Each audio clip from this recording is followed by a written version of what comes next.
Welcome. We gather here together to train our hearts and minds on a place and a time kin to our own.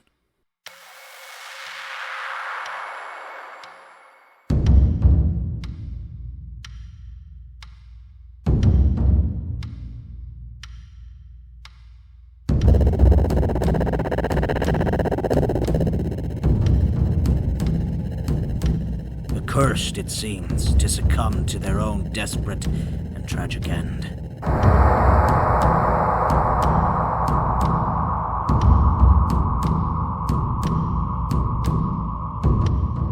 They call, and we hear them.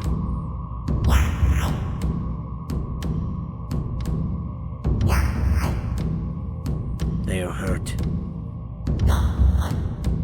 and we accept their pain.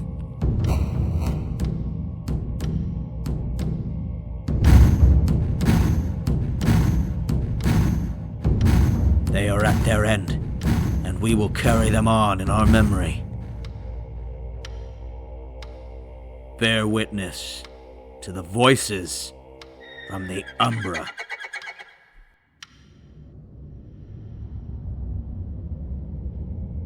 Introducing the Green Thumb.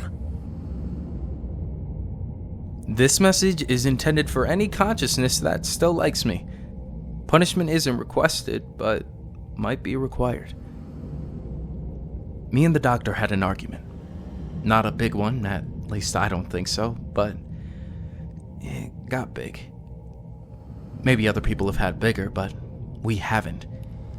Not between us. Lincoln is the same. This side of it anyways. Somehow we got mixed up on our way and past it, so we're coming in from the south. That's one reason it got so big, I think. The doctor was annoyed. I asked him what his hurry was. It's weird, being in the city again. I thought it'd be eerie, but it's not. It's kinda nice. There's not many of them here, either, for some reason. The doctor wants me to meet somebody, an old friend of his. He says that the friend is gonna meet us at my old house.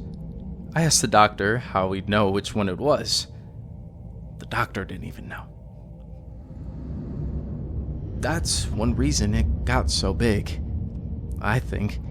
The doctor was angry at me for asking. I found a new sleeping mat today. Another improvement for being in a city. A lot of stuff. I can't wait to see my garden. There aren't many of them here. There's still a few, though. So I want him to come back. This message is intended for the doctor. Reunification is requested, if it's deserved.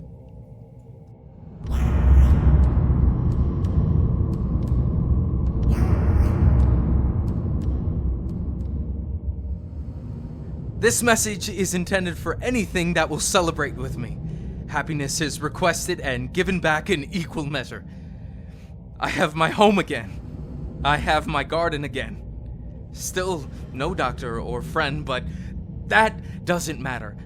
It's all weeds and grass, but there's potential there. There's good dirt under there. I dug it with my hands and I found it. The neighborhood is untouched. It's an oasis. I knew it would be. I knew my garden would be fine. Almost too excited to record. I just might sleep out there. I've never been so happy. I always took it for granted. Tomorrow is the start of my life, I think.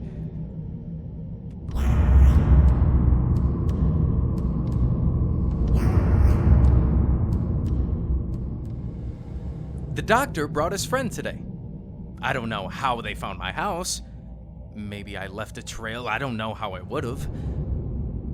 He is very rude, the friend. Won't even give his name. Walks around my garden like it's his garden. Walks down my street like it's his street. He did bring a gift. A housewarming, I guess. It was a bag of fertilizer. When I asked him where he got it, He told me he made it. Out of what? I asked. I don't trust the doctor's friend. I'm only trying the fertilizer in a pot, not in my dirt. We'll just see what happens. And at least I know why there's so few of them around. The doctor's friend doesn't grow anything. I asked him, why did you make fertilizer then? He still hasn't given me an answer. The doctor is often quiet. This message is intended for the Earth. I love you.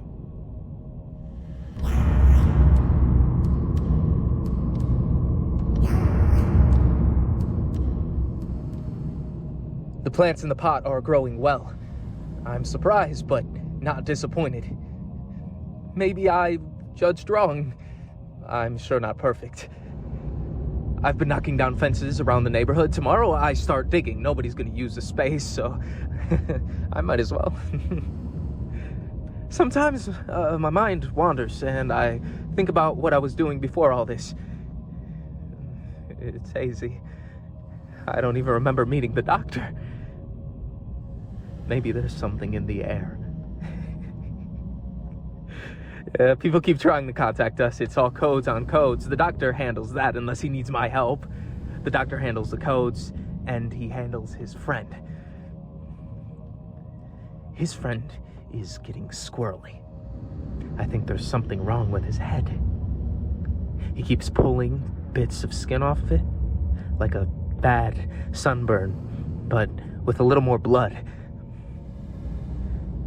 This message is intended for anybody that wants to help me dig. It's a big undertaking. Introducing the Animalist. It's amazing how quickly the past turns into archaeology. That's my wise and powerful statement from all this walking we're doing. It's just weird to see all the stuff people left behind. Especially because there's not a lot of destruction. It all happened fast enough that people really only had time to hide. I wonder sometimes if anybody knows what actually happened. I've got a few theories, but I'm not a scientist or anything like that, so what do I know, right? Don has a squirrel up a tree. Not a very tall tree either. If Don was a cat, he might have had it. Oh, in new developments, I believe I'm losing my memory. I know, I should be more worried about that. Consciously, I know that. But your conscious mind apparently doesn't control worry, and for some reason my subconscious doesn't care. So here we are. Also, before I forget, I've had the same dream for 4 or 5 nights now, in a row, and once during a nap. I figure I'll just put it out there just to, well, put it out there. I'm looking down from a circular tower into a coal train on tracks. Its cars are completely filled with the wriggling mass of something. I squint, trying to figure out what it is I'm looking at, and suddenly I'm thrown backwards, almost off the tower altogether. In front of me, it's all fire. Then I wake up. Maybe I'll try to sketch it. Maybe that'll get it out of my head. Our drifter friend is still following us. For some reason, that's actually comforting. Leave it, Don. You're not going to get it. You're just going to tire yourself out.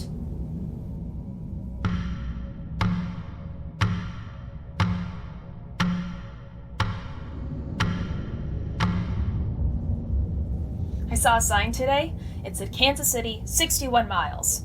Which means that at least this endless ocean that calls itself the middle of Kansas does have an end. Somewhere. It reminds me of a game I played once where you needed to know the exact sequence of turns and twists to get through these woods. And if you made a wrong move, you just got more and more lost. Thank God for the highway. If I didn't know which way to keep going, well, come midday, any direction would look pretty good. I'm still having the dream. Not every night, but regularly. The last 2 nights, it's changed a bit, though. There's someone with me on the tower. I don't know who it is. I never see them. I just sort of feel the presence. There's also something else toward the end, behind the fire. But I don't know. Memory is so fickle, isn't it? Now more than ever. The puppy is doing good. I'm calling him the puppy because I can't quite remember his name. It's close, and I think if I sat down and really worked at it, I could probably get it. Maybe I labeled one of my old drawings or something. I wonder if this is all a part of it. The memory loss, the people combining and floating, the comforting presence of a dog. I used to believe that everything in life had a purpose. Now, well, I think if I'm being honest, I still feel like that's true. It's just hard to figure out what the purpose is, I guess. Maybe I'll take some time off from recording and just think for a little bit. Progress has been really slow anyway. Good night, puppy. Good night, floating friend.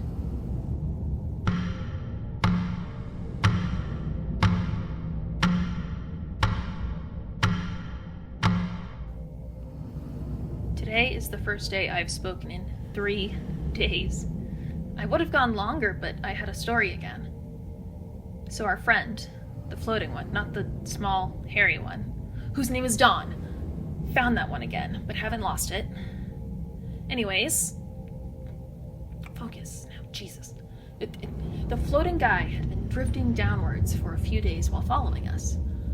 I finally figured out why. So, the thing is floating because its bladder swelled up, right? Well, it looks like it got into a fight with something. Maybe a flock of territorial birds? Or, anyways, they managed to rip a few holes in the gas bag, so it's not exactly airtight anymore.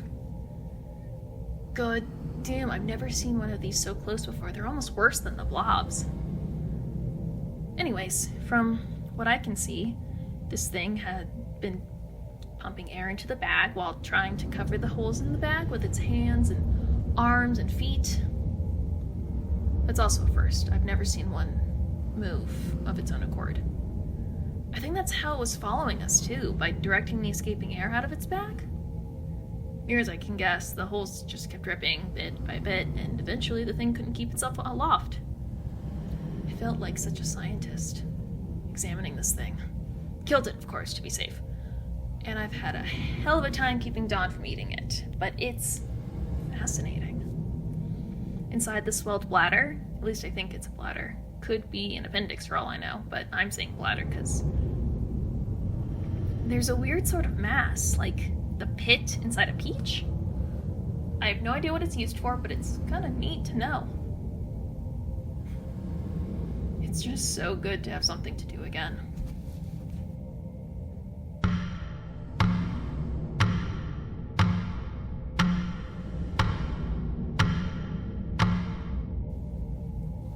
I know it's been a while since any update. Actually, to tell you the truth, it's really nice. Maybe I'll space him out more in the future. Or maybe I'm just getting used to this enough that I don't need the constant pressure release of talking. I still talk to Dawn, of course, but I mean talking to people. If anybody ever hears this, which I realize is a long shot. Anyways, I'm gonna keep this short, still processing it all. Just check out what I found scattered outside of a rest stop. Must have been 50 of them all blowing around. Anybody interested in becoming a darling wife to a loving husband, please come to Haskins, Missouri for your one and only date with destiny. I am a good, clean, non-violent, God-fearing man. While my looks may be a bit on the sad side, I can promise that I am the best-looking guy in town as far as I can tell. That last part was a joke. I also like to make jokes, so our marriage would be a laugh riot. That's all for now. See you soon, I hope. Right? I gotta meet this guy. If he's not a psycho. And the odds on that... who knows? Dawn will protect me.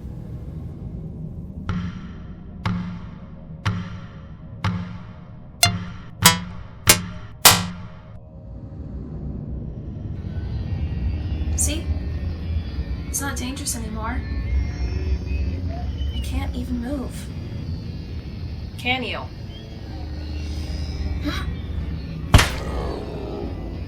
I know you don't know this, Dawn, but there was so much fear when they showed up. One touch. That's what they said. When there was anybody left to say anything. Touch and your brain shuts down and then it gets you. That's not the truth. Truth is, they have to hold you for a little while. They're just pretty good at it. After a few minutes of being held, their stickiness just gels you to them. That's when you're done for. But if you have one like this, where you've taken the arms off, and it can't hold you, you can do what you like to it.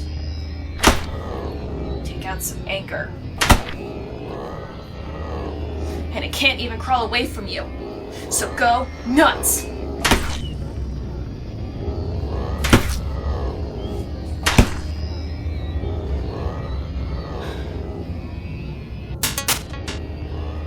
But remember, Dawn, what do we do when we're finished with our toys?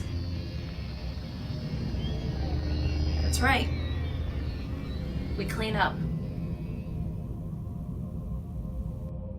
Introducing the homebody. I have begun the process of putting up the wife posters. So far, they have attracted nobody. That was expected, though. I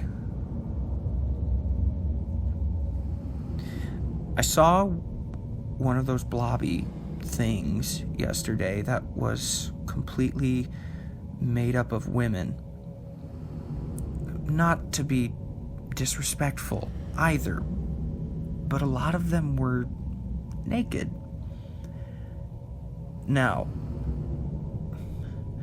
it's been a while since I've seen anybody, and the internet is gone, and I don't have any magazines because that's got to be a sin even now.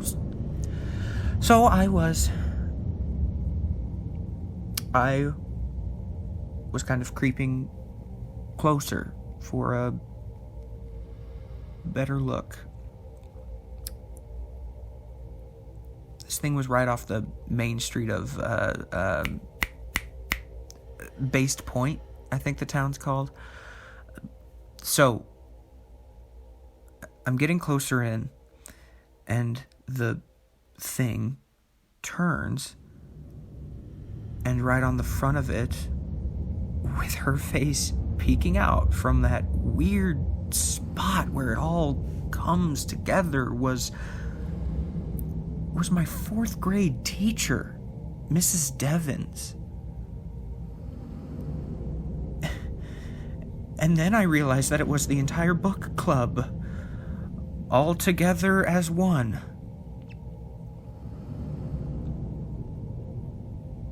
I'll be honest, it bothered me a bit. I mean, here I am, creeping up on this unknown blobby thing. This clump of naked women, and one turns out to be my 4th grade teacher? What kind of creep am I?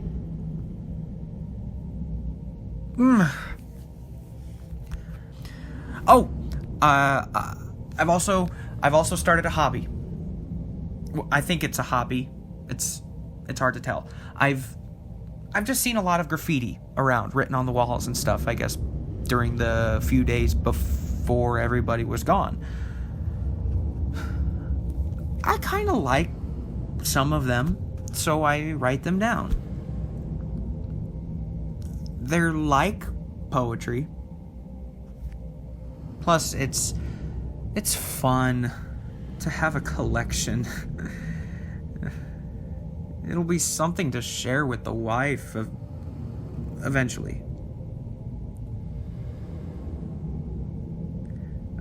I wouldn't want her to get bored.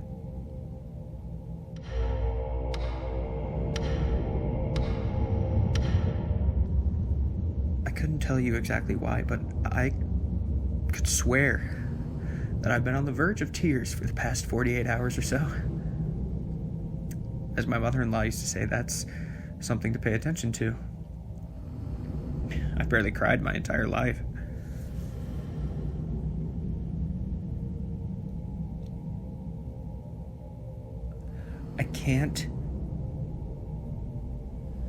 I can't seem to get Mrs. Devons out of my head. If she merged with the whole book club, then that means they were definitely in town. Probably at the library when it happened. That means they've made it nearly 120 miles since then. Doing what? I've been putting things in front of the door at night anymore. Not that anything has tried to get in. It's just for safety. I've also started sleeping in the closet. When I'm not on the road, that is. When I'm on the road, I park the car and sleep underneath it. Might be time to take another trip soon. I've got a lot of posters left. I might check in on Mrs. Devons, too.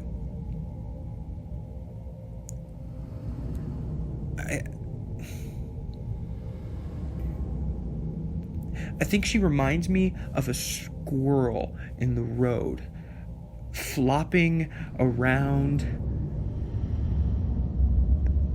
I never liked that. Saw it for the first time when I was a kid, probably 6 or 7. And it made my stomach so tight and cold. It's better to put things out of their misery, I think.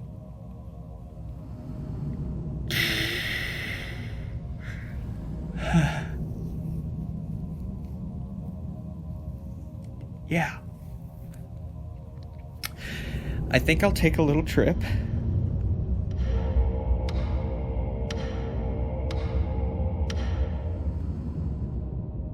I did always like traveling. Not really being anywhere different, but the actual going part has always been fun. It's still kind of fun, I guess, but not really the same. Found Mrs. Devons today. Tried to, but I guess I just kept shaking too much. Gave up after 10 shots because they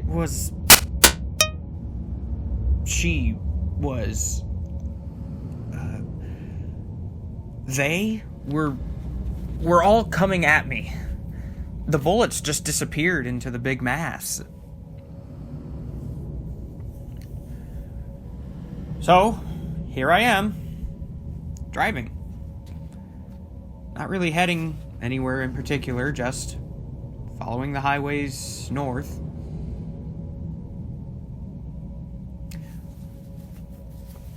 I could be wrong about this, but I think I'm having the same dream over and over again. I never remember much of my dreams, so it's hard to tell. But I could swear that it's happening. I wish I had someone around here to ask if that's normal or not.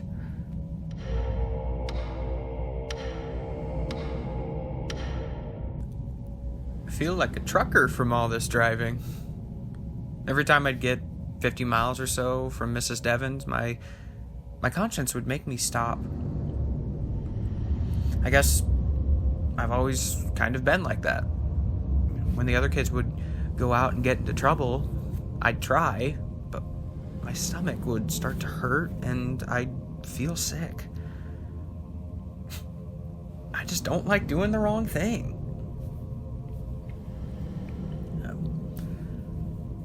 I'm watching her right now, actually.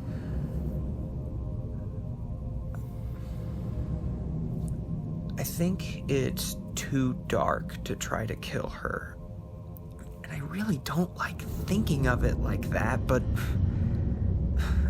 I might as well be honest, right? This little book of graffiti that I've been keeping makes me feel better than you would believe. It wasn't the big, blazing apocalypse that the evangelists said it'd be. Kind of a wet fart of a total collapse of civilization, if I'm honest. So the graffiti is always interesting. My favorite one so far is one that said, "No thanks, Satan. I'm actually an introvert." I wonder what makes people make jokes at the end of the world. Oh, you know something funny? So I'm looking at Mrs. Devon's and the whole group through binoculars, right? Well, I noticed they all have a book. Not every arm, but half of them. Like every person in the blob has their own book. Isn't that funny? Blobs can't read, right? Introducing G.I. Jane. Report 17. Let's call this one a self-reflection report. I finally figured it out. So I'm flipping through the combat lit that I've got left. Nothing I haven't done before. It's good bedtime reading. When I come across this paragraph about checking in with your company or unit medic about any mental issues or nagging problems that you've been having, well, I've been ignoring pretty much any of the CA doctor advice because, hey, I'm the only doctor, right? That might have been a mistake. Honestly, I wouldn't even do anything about it if I was just sad or pissed off or whatever, but the hallucinations, they could be trouble. Hell, if I don't get this figured out, how will I know if I've ever even recruited anybody? They could just be a figment of my imagination. And I figured I traded that in for a drinking habit. So, the problems as I see them. 1, fix the hallucination issue. 2, find a way off the island. 3, contact any remaining people. 4, mount an all-out counter-offensive against these affronts to God and reclaim the Earth for humanity. 5, claim a pension, if there is one. Tomorrow I go hunting, but not for blobs, for a psychology book, which seems much more boring.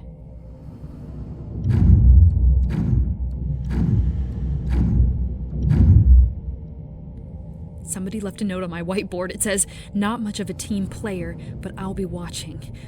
And as a show of good faith, go to where you tripped my little pitfall. Learn, acquire, use." This is big.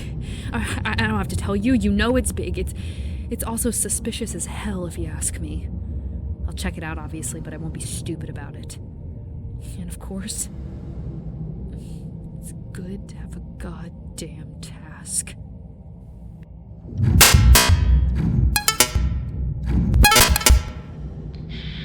I'm making this report from inside the tunnel. Dropped down the hole I had patched. My work had been removed, and there was a big chalk arrow pointing to the hole. Very direct. Well, here we go. I'm standing here staring at the worm in the tunnel. Staring through, actually. It's been completely bisected, and on the ground next to it is a chainsaw. I was running when I got here, but I shut it off. Fumes in the tunnel Something is also leaking from the worm. I'm assuming it's dead, though. I don't know. Immobile for sure, but leaking? Definitely. You can't even see the tracks. It's not blood either, at least not like ours. It's almost clear with a little translucent haze, but I'm not an artist. Seems I have a friend here. Let's hope it's a friend.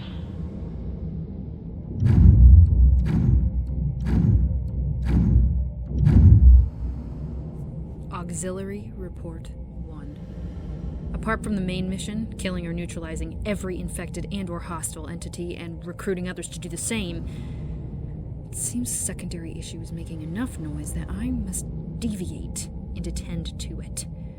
Finally, one of the things we've been searching for. People, and like everything else in the world now, it's warped. The worm in the tunnel was only the beginning. When I again emerged above ground, it couldn't have been more than half an hour later. All of my supplies and possessions, scarce as they are, were neatly stacked in front of me, along with a note. This note, written on my goddamn recruitment whiteboard. While we appreciate the effort you go through and the hardship you face, please note that we consider you a trespasser at your current place of residence and have taken the liberty of removing your belongings and bringing them to you peacefully. Now, either somebody's playing games or somebody is crazier than I am. The first note talks about them helping me, and this is what they do? Granted, like they said, peaceful, but don't be fooled. I know a show of force when I see one. The fact that they did it so perfectly, so meticulously, so quietly. That's a threat. I've set up temporary living space in a maintenance catwalk assembly overlooking where the good old GWB dips underground. It's further south. I figured that's the direction they wanted me to go. I don't know who these fuckers are, or what they want. But I cleared the tip of the island. It's my territory.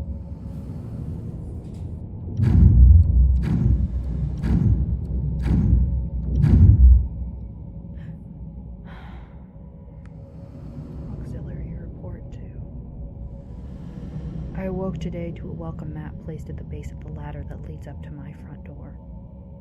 So not only was I watched without noticing anything, but apparently they've approved my lodgings.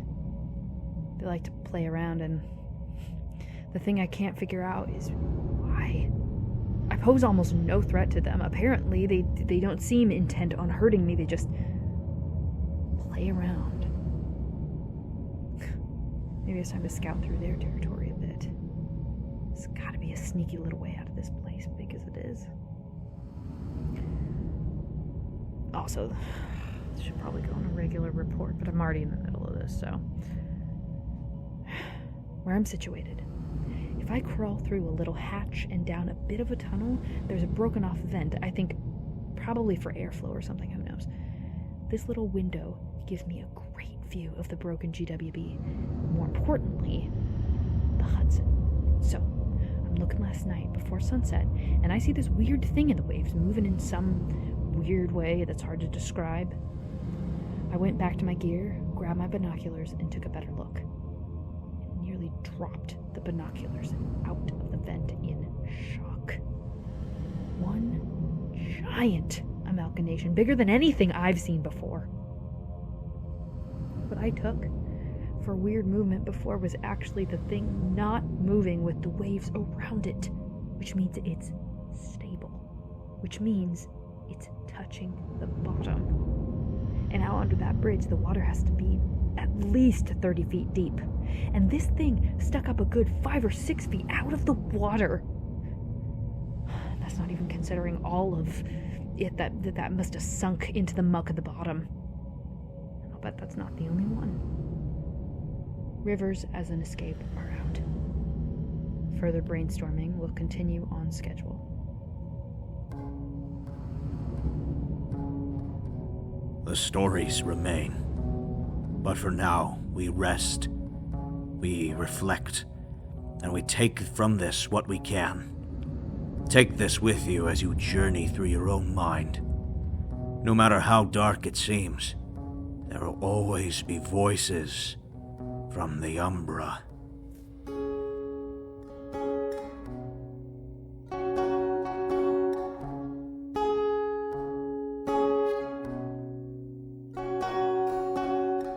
Voices from the Umbra and the Think Tank High Council would like to thank the research team, who so bravely connected to the individual voices themselves at no small personal risk. When they leave us, may their memory be forever enshrined in the heart of the universe. They are James L. Booker III, Betsy Eliza, Joe Hansen, and Liz Martelli. Voices from the Umbra and the Think Tank High Council would like to thank the archival team, who each gave a part of themselves to further the vision of the species they were born as. May the gifts they gave us be cherished always. They are Kelsey Potter, Chase Knieven, Alexander Wolf, and Edward Hoffman. If you feel the stirrings of curiosity within your soul, or simply wish to connect to the voices on a deeper level by seeing art and artifacts produced by those whom you've just heard, as well as a blog chronicling the history of our organization and writings from our leader, Grandfather Spalding, please join us online at voicesfromtheumbra.com. Find us on Facebook at facebook.com/voicesfromtheumbra, and our Twitter is Umbra Podcast. Our email is vftumbramail@yahoo.com. They call, and we hear them. They are hurt, and we accept their pain. They are at their end, and we will carry them in our memory. Bear witness to the voices from the Umbra.